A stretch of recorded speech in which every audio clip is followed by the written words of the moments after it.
we are really thrilled to have Insperity here this morning, and David Ferris, who has been, well, making me giggle for the last several days because he's a lot of fun to talk to. And so I'm going to pass everything over to David to go ahead and get started. And David, I'm going to pass it over to you now. All right. Thanks so much, Amber, and thanks everybody. Really an honor to be with you this morning. I'm with Insperity, and I am a performance specialist, which means for the last year since the pandemic hit, I sit in front of this very screen all day long, and this is what I do.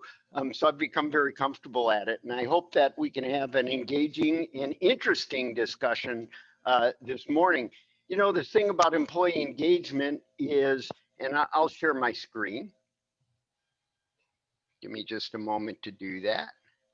Oh, Jessica, you need to allow me to share because I am disabled from sharing. I will get right on that. I'm so sorry. All right, no problem. So as she's doing that, you know, this thing about how do you keep employees engaged, especially in this era that we're in, where so much is being done in this fashion via Zoom, and we don't create the same kind of mechanisms that we have available to us in the office.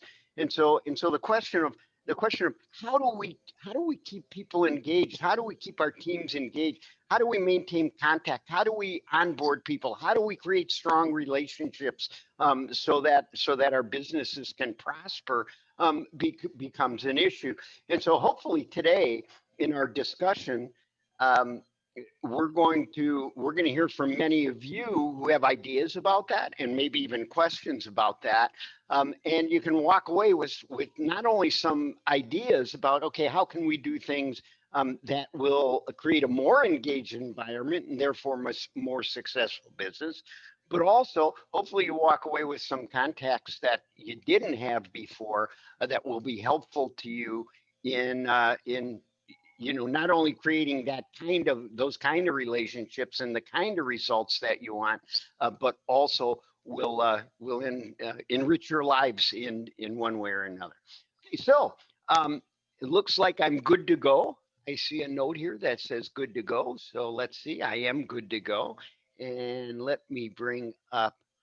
So here's what I thought we'd do. I have a few slides, and these are just thought producers, and I'm going to take probably about 10 minutes just to kind of give some facts, look at a couple concepts, and then the discussion is going to open up to you, and hopefully all of you are going to be very active. The other thing I'd ask you to do, and I understand about the makeup thing and all, and not being camera ready, but if you can, it's helpful in these kinds of sessions for people to be able to see each other. So if you can find it in yourself to open up your cameras, go ahead and do so. And as I'm going through this piece, these few slides that I have for you, if you have any questions or any discussion point, just launch it. Don't worry about being interruptive, because sometimes it's better if I get interrupted. At least my wife tells me so. So let's get started here, creating employee engagement. So here's some. Let's stop that from happening. So here are some facts, just to get your brain going, and they're not facts directly related to a virtual environment. You know, how do we engage people now? How do we engage people in the pandemic? Because it's my belief that keeping the team engaged, that keeping yourself engaged, keeping the company moving is no different now than it was a year and a half ago, than it was 10 years ago. It's about how do I create the experience of a team and of a company that's going to move us forward. But here's some facts that apply now as well as they did a year ago, as well as they did for many, many years.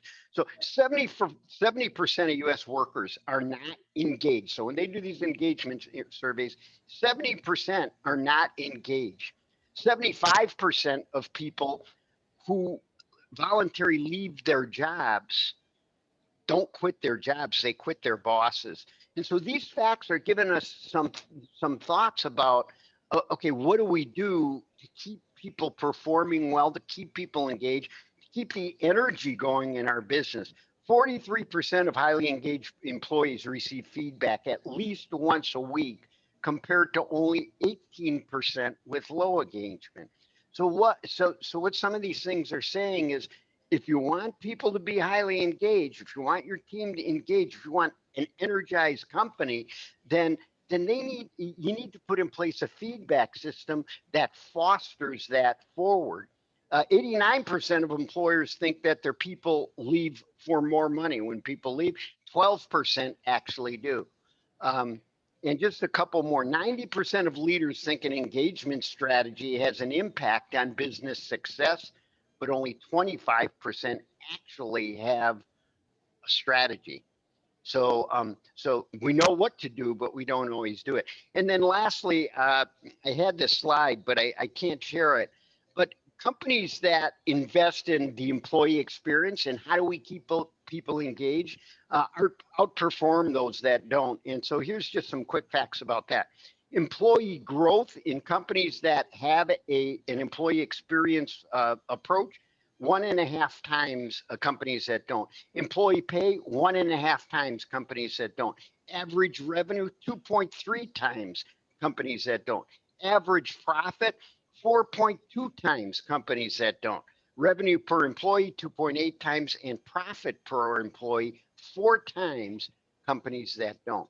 So when you think about these facts and you apply them and you apply them across our current experience or prior experience, the answer about what do I do to keep people engaged becomes apparent.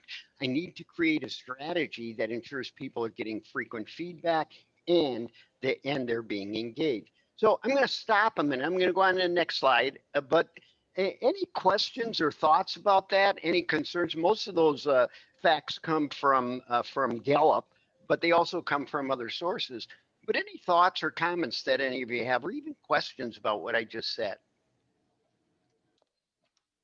So David, I'm going to jump in here. I used to be a technical recruiter, and that aspect about people don't quit their jobs, they quit their boss is 100% true.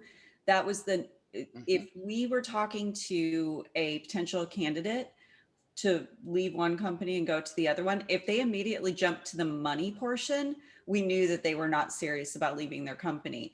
But if they shared with us that they were unhappy with their boss, that there wasn't growth potential, that the commute was too difficult for them, but their boss was unwilling to work with them around that and give them a better work schedule around that, we knew we could get them out of there over 90% of the time. So your employees are being recruited. This is tech, and tech is still very competitive, and tech companies are still doing very well. So your employees are being recruited right now, whether you realize it or not.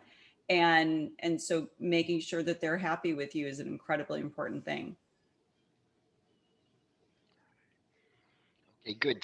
Thank you for that, Amber. Pretty amazing that you use it as a recruiting tool to to call people out of the potential job because of that. All right, I'm going to keep rolling here. I have just a couple more things. So what does that look like when we talk about, okay, let's create an engagement strategy? And I put together this kind of conceptual slide to demonstrate. So when we talk about employee engagement, when we talk about keeping people engaged, exactly what do we mean? And so it starts with what's our culture? And sometimes, sometimes I don't like using the word culture because people hear it, or vision and values, because people hear it and they're like, oh, it's that, it's that corporate stuff. But what every single study shows is when you intend and develop your culture in a way that defines who you are, that defines your core purpose, that defines your values, defines what's important to you, how you affect your customers, how you affect the world. When those things are clear, you become a magnet that attracts the right kind of people to your company.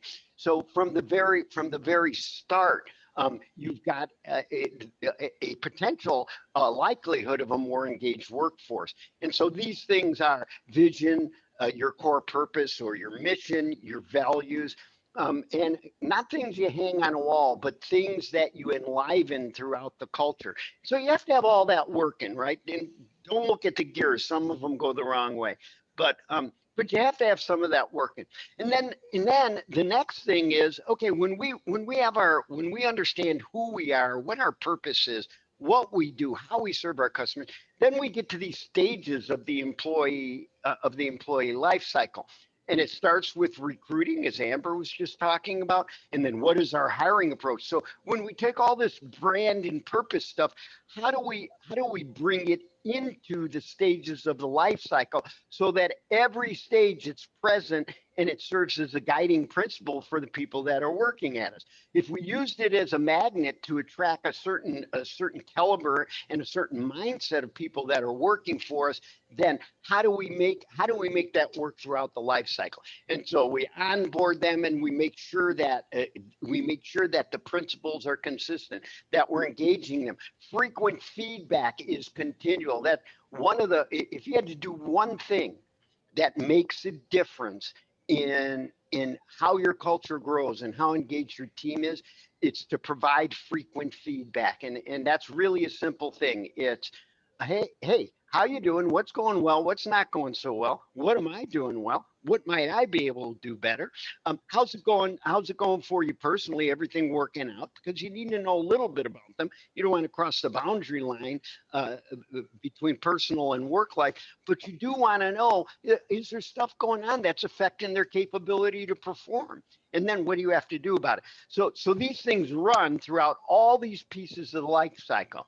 And then that's how you start to engage them, and they more are apt to be willing to perform and to develop themselves. And so as leaders, as organizations, if you have your systems in place that encourage all of these gears that you're seeing here, uh, then you're more likely to have people who stay engaged. And even in a virtual environment, we can have some questions about that in just a minute. It's really important. And then departing is really an important part of the life cycle as well, because how people leave and when they leave, they should be leaving for the right reason. Well, there's not opportunity here for me, but I've been so developed at this company that I'm going to go seek other opportunities. And then as your company grows, they may look and say, I want to go back there because that's a culture that worked for me.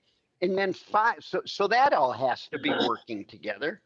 And then finally, we get to the core needs at every stage. And the core needs to me are these five things. One is, do they have the right direction? Do they know what to do? Two is, do they have the competency they need to do it? Do they know how to do the what? O is, are there any obstacles that prevent them from doing it? Or it could also stand for opportunities. Are we presenting them opportunities in order to use their skills and execute on the direction, so that they're engaged, so that every day they're waking up and saying, I'm excited about going to work, or I want to go to work because I know but at the end of the day, I'm going to make a difference. M is motivation. So when we get through the DCO and M, we make sure that we are fostering that it's clear what their direction is, that they have the skills to do it, that we're removing obstacles. Then we get to M, and we make sure, not this falsehood that I can motivate somebody else, but rather that I know them well enough because of my frequent feedback discussions. I know their tendencies. I know their personality. I know which environment is going to be most amenable to them for them to choose to motivate themselves. And so when we're motivation, we're looking at how are we creating the relationship within reason so that this person is given the best opportunity to work in an environment that they're most comfortable and can be happiest, and therefore could love what they do. And then finally we have to have a leadership approach that fosters everything all throughout this whole thing. And so that has to be working. And then, so if we have all that stuff working, then we have this wonderful machine that's performing. Yes, every once in a while, the gears might start to wear out, and we'll have to kind of adjust them. But this is what gets people engaged. So let's see where we're at 5:57. So to engage or not to engage, I'm not going to read all these, but just take a minute and look at some of these. What do I do to ensure that people are engaged? And this is really just kind of points off that last slide. And what things should I not do if I want to keep people engaged? So as I have that up there, I'm going to invite your discussion and your thoughts about or questions about how does all this fit together, or whether or not some of these things may or may not, create an environment where people are ready to come to work every morning. I'm curious So what other. Go ahead, Debbie. Yeah, I was just curious, looking at the to-do list, do demonstrate integrity and build trust. So how does that actually get done? I'm curious how other companies do that. I'm gonna open that up to the team, because I'm sure that everybody has an example of how that is. So please open your mics and kind of pitch in on this discussion. Hi, hi, I'm Michelle Haw. I'm Hi, up in the Dallas area. I'm with Early HR, and I'll just share, I think when I've seen trust be established in an organization is when there's transparency and frequent communication. I think when there's a lack of communication, people start to wonder, and they just start inserting their own ideas of what might be going on. And that's when stuff starts snowballing. But if you have regular, all hands meetings, and just like I said, very frequent and very transparent communication, that's where I've seen that trust gets developed, because people feel like they're part of it. They're part of what's going on versus just being sort of like just waiting for stuff to happen, and then they find out about it later. So very good. Yeah, go ahead, please, Cheryl. No, who's going to speak? It's Debbie. Debbie, go ahead. And Michelle, that's totally true. And what's interesting, if you don't have that forward communication, I think that everyone, you talked about, they make up their own things, and then groupthink starts yes. on. And then there's this big bus that's like blowing everybody over. So I completely agree. And those stories are never good. Yeah. And I think like when I went through a situation once where I was leading a team through an act, we had been acquired. And so we just started doing a daily hands every single morning, like a stand up, so that they could just hear, and it was just almost like, even if, there was always something to talk about, but even if there wasn't, you could just make sure that, especially during times of massive change, that communication cannot be, overemphasized. And Michelle. Yeah, and Michelle, I think you make a really good point, which is if you set set times to talk with individuals, frequent feedback. I define it as at least every 2 weeks with each person for maybe a half hour. Sometimes people come to me and they're like, I don't have anything to talk about, but if you let silence work for you, and you ask those kind of consistent questions, pretty soon the relationship and the trust relationship you're talking about starts to form. And I'm sorry, Julia, I cut you off. Please go ahead. No, I think Catherine had something that she was wanting to share. Yeah, I just okay. wanted to. Thank you. I just wanted to add, I think, Michelle, you're on point from my experiences as well, just in terms of that consistent communication and a plethora of communication. I think what I would add, though, is just what I've seen with my clients is really showcasing empathy. And I think that comes to what you were just saying around asking about how people are doing and letting silence allow for space for people to share where they are, where they're coming from, what's bothering them. But then, asking that next question, figuring out, I tell my clients, always ask the last question when you leave somebody is, how can I help? What do you need? And I think that kind of empathy is that it's the softening edge around trust that makes people believe you really are, you're committed and working for and with them. So Yeah, really thanks. a great point, Catherine. There's a concept called radical candor, and many of you might be familiar with it. There's all kind of candor pieces. I particularly like radical candor, and if you want to learn more about it, you can go to radicalcandor.com. But the basis of frequent feedback and empathy is, how do I find the way to settle myself to a place of caring before I start to engage in these discussions?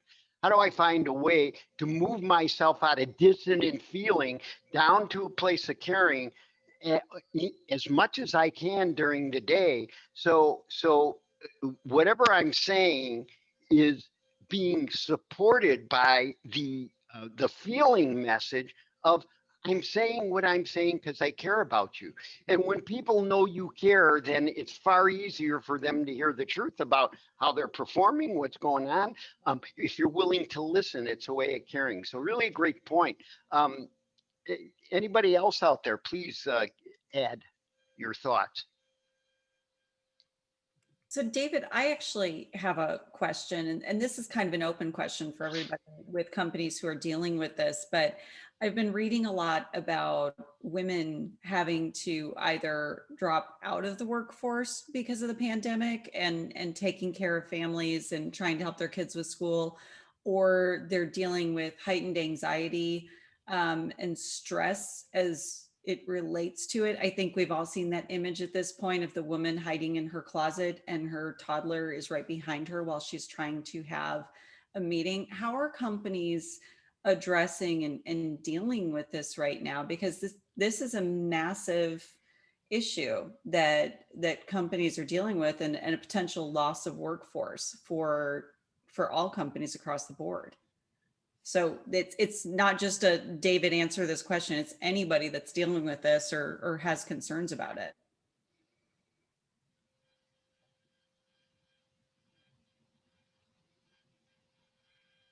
It's definitely an issue. I know. Is that I have a during those client. kinds? Oh, go ahead. Go ahead, Michelle. Go ahead, I was Michelle. just going to No, say, no, go ahead, Michelle. I was just going to clarify a question. yeah, so we help small organizations. We do HR consulting. We have a client who literally just yesterday received a resignation for that same reason. It's a woman who's got small children, and she's just done.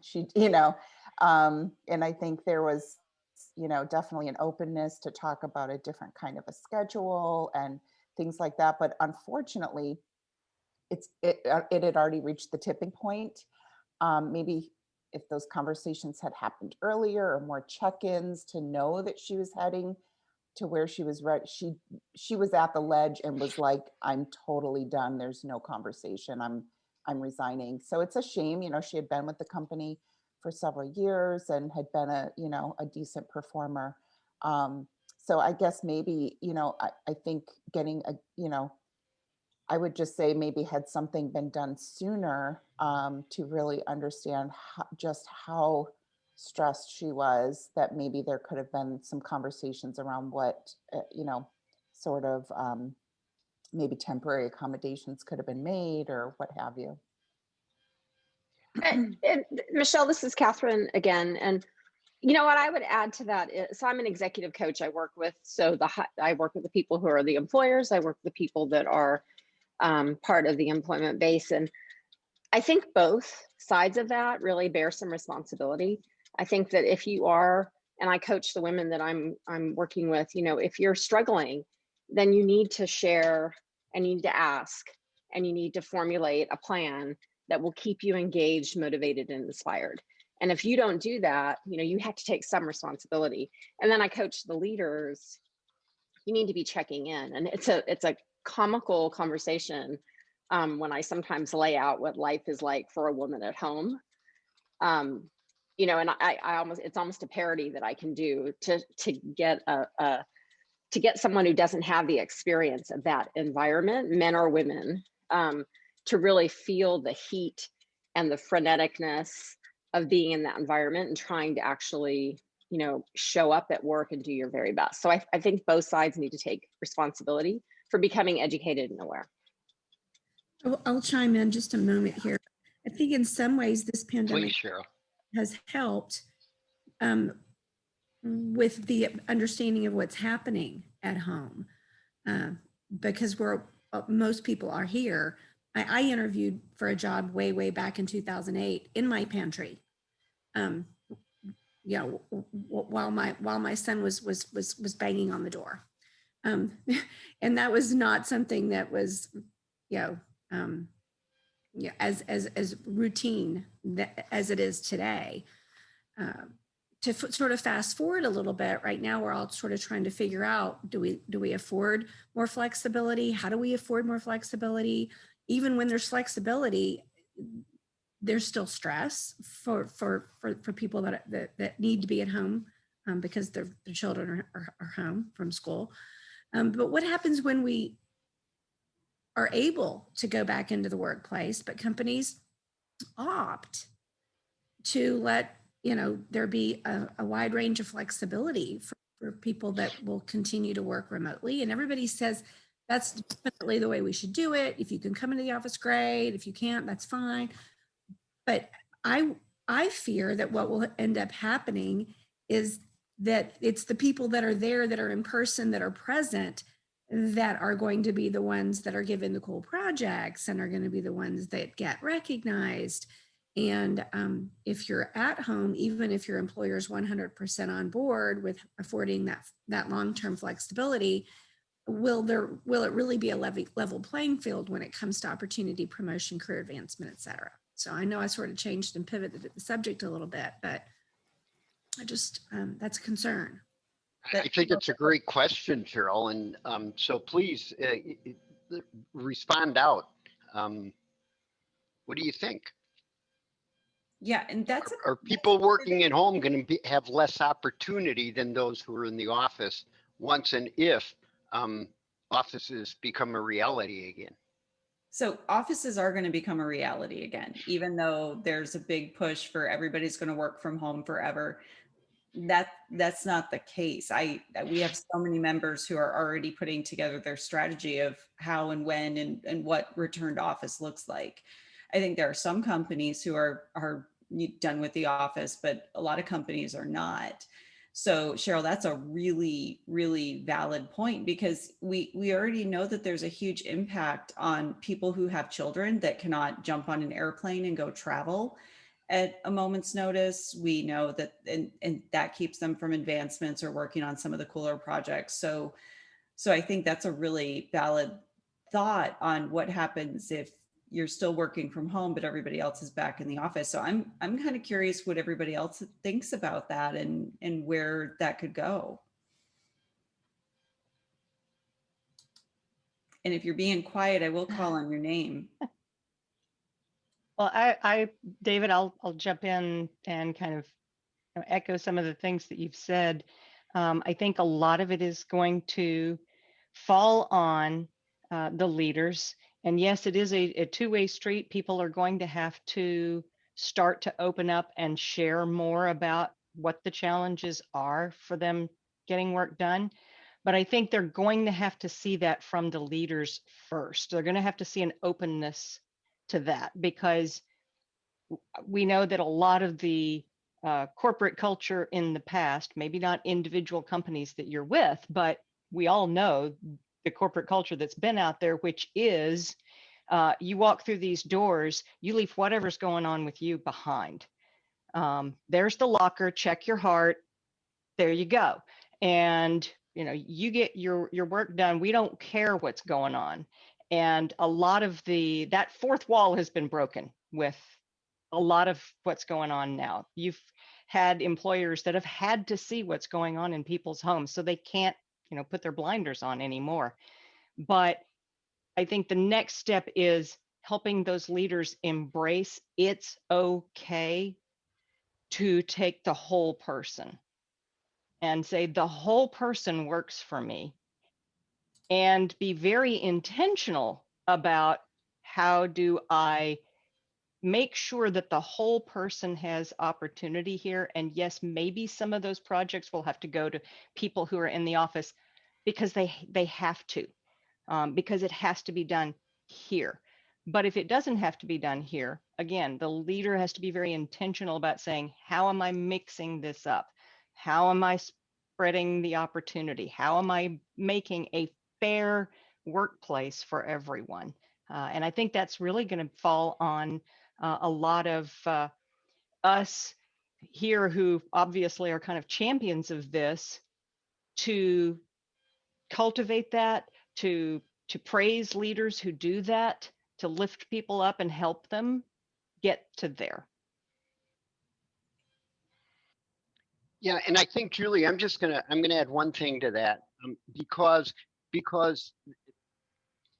it's also an issue of understanding the value that every person provides to the company. And so when you do what's easiest, which is, okay, well, this person's in the office, they get the opportunity. This person can travel, they get the opportunity. When you do what's easiest, you're leaving a lot of the benefit on the table if you're not figuring out, how do I ensure that across my whole workforce, I have people who are contributing, and I ensure that in the contract, if they're getting paid at the same time, they're having the benefit of providing the value that I hired them for, that I brought. And yes, you have to think a little bit differently about it. And yes, you may have to kind of change your process a little bit. But how do I ensure, just from a strictly employer selfish benefit, that I'm getting the value that of everybody in the organization versus just doing what's just easiest for me? And that kind of thinking will maybe also help it. Yeah, don't miss the opportunity of the people that you have as well. Right. Yeah. All right.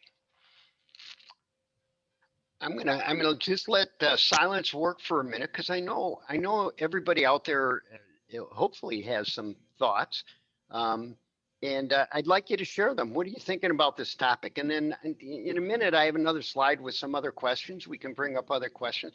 Let's kind of bring this. This is really a good topic, because what do you do? Kind of going back to what Michelle talked about, when you have somebody who gets to their wits' ends, because you haven't been engaging them, because you haven't had the frequent feedback, because you haven't been aware of what's going on at home, and or this question of equity across your uh, your workforce, value equity. So Susan, I think you have something to say. Is that right?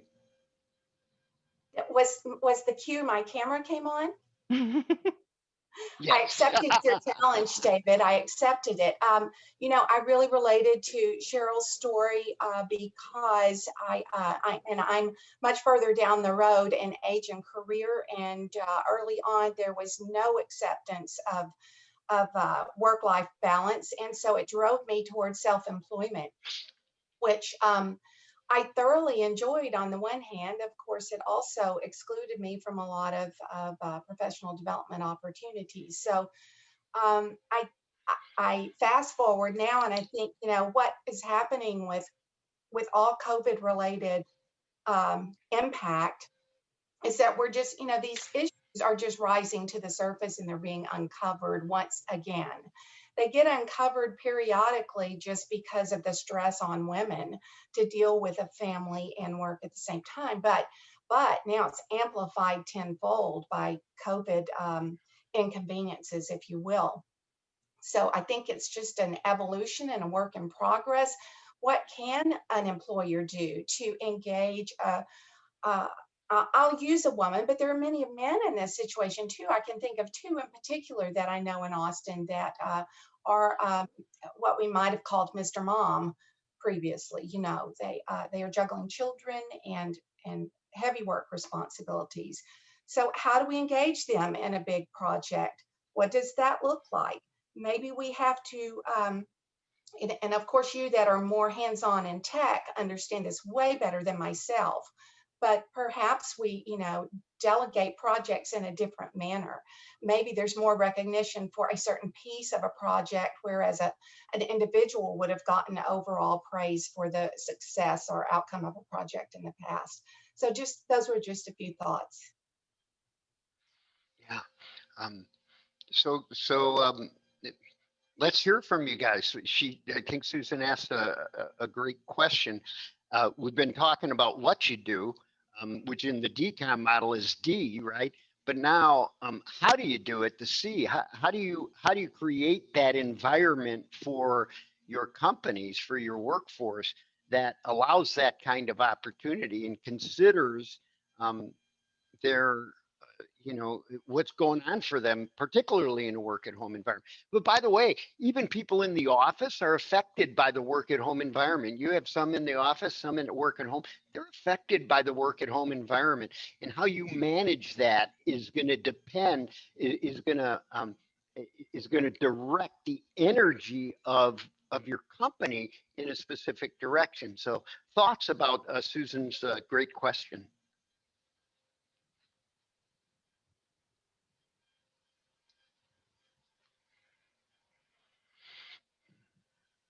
Amber, I know you see a lot of companies and have a lot of conversations. Do you hear anything by being a fly on the wall in this community of how people are pivoting, how companies are pivoting rather to accommodate? So companies are struggling with this because they're accommodating, but I think, like Catherine's point, if employees are not stepping up and saying, here's where I'm struggling and here's where I'm having issues, it makes it impossible for, you can't be a mind reader, especially when they're also stuck at home.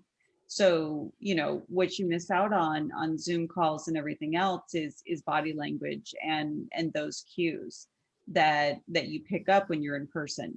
There's a whole energy aspect that you miss out on when you're on Zoom. And the majority of the leaders that I've spoken to, and I feel the same way, that, meeting with employees on Zoom is like having a checklist at this point. It's not as personal. It's not as, David, you brought up radical candor. We actually apply those methods at ATC, but it's hard to apply those methods on Zoom. It's easier to apply those methods in person because you can have a conversation. And even from the aspect of, if you've got a global team, which a lot of our companies do have global teams, they still know that even though most of the interaction is going to be on Zoom or on a conference call, that there's still the opportunity to go visit that location and meet those people in person, on top of the fact that a lot of our companies have grown over the last year, and they've hired hundreds of employees that they haven't actually met in person yet. And those employees haven't met their colleagues in person yet.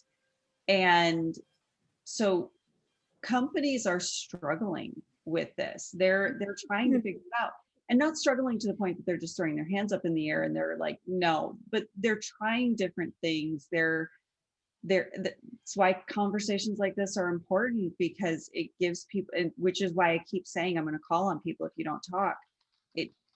Talk about what it is you're working on and what it is your company is doing. Another, another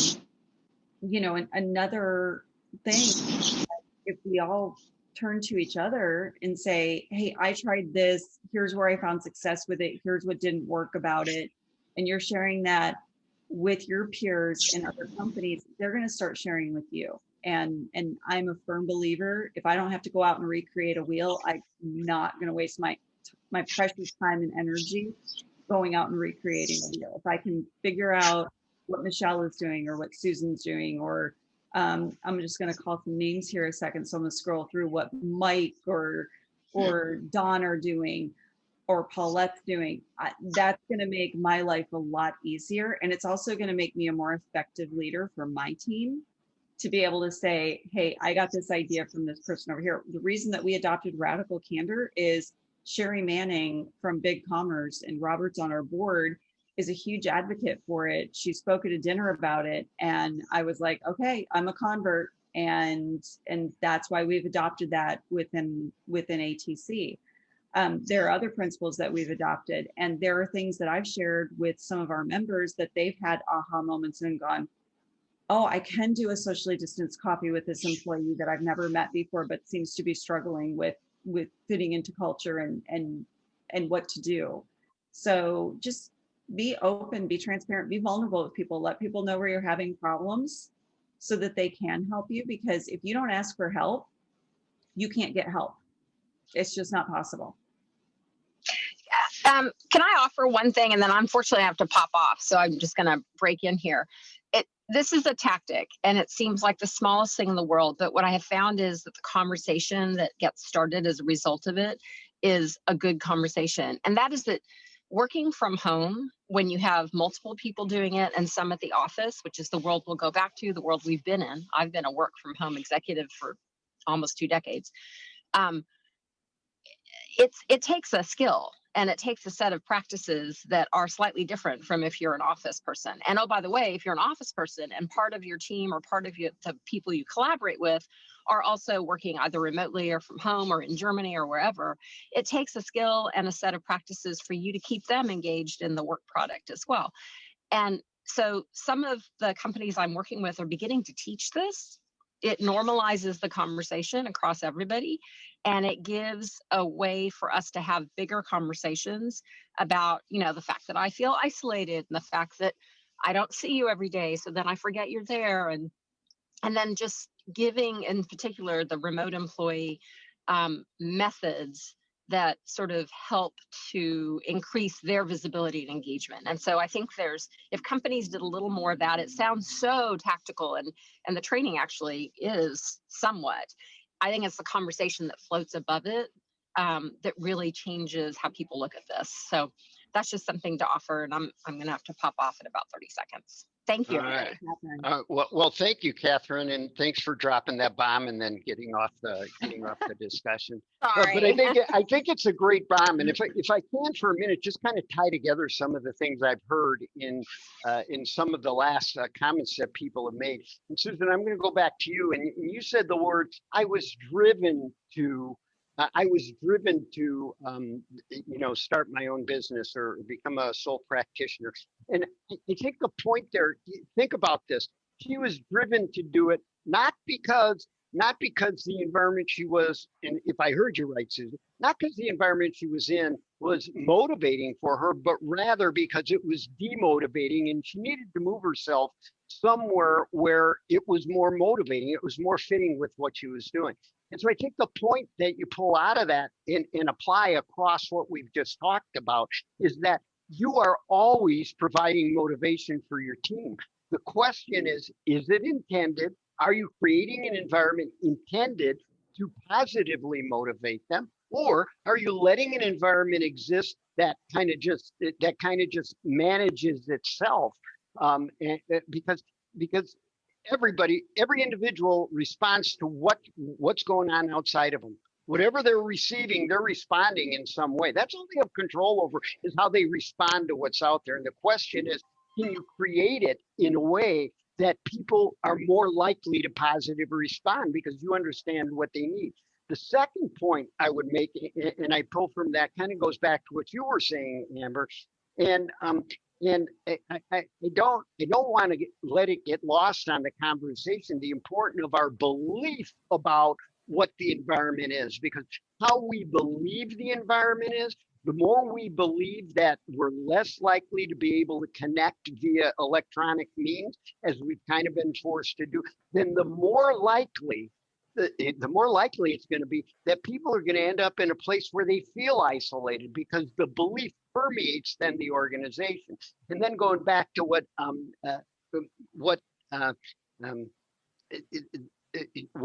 she just said about how do you increase the skill set. Part of addressing that belief is saying, going now back to decom, right? So I talked a little bit about decom, but now And now we're in C. We say we want to continue to create an engaging environment. Our belief is it's more difficult, or we can't do that when we're in a virtual world. And then the competency issue comes into place. We know what to do. We want to make sure people are engaged and we have good relationships. Do we know how to do it? And so that's competency. And so how do we build our skill set in order to get to the point that we can better create those relationships virtually, despite sometimes our want to be able to have that textual, contextual, face-to-face gift. And it is a gift, right? It's a gift when we can have people right in the office. But can we walk ourselves through as an organization something like DCOM and say, what do we want? What's our direction? What skills do we need to give to people in order to do it? And the last point I'll make, tying some of this stuff together, is from a what if we're having those frequent one-on-one discussions, not as a whole team, right? Well, I meet with my team every week. Okay, but am I having those frequent one-on-one feedback discussions where there's an environment created where I can find out things that are in opportunity are creating obstacles to people performing well? Like I'm having to hide in a closet when I have an interview or whatever it is. How do I find those things out, and then how do we address them in the workplace in fairness across everybody? So I just want to tie all that stuff together because I thought some really great points were made there. Please reach out if you have any questions. We're happy to connect you with the Insperity team. You all have a wonderful day.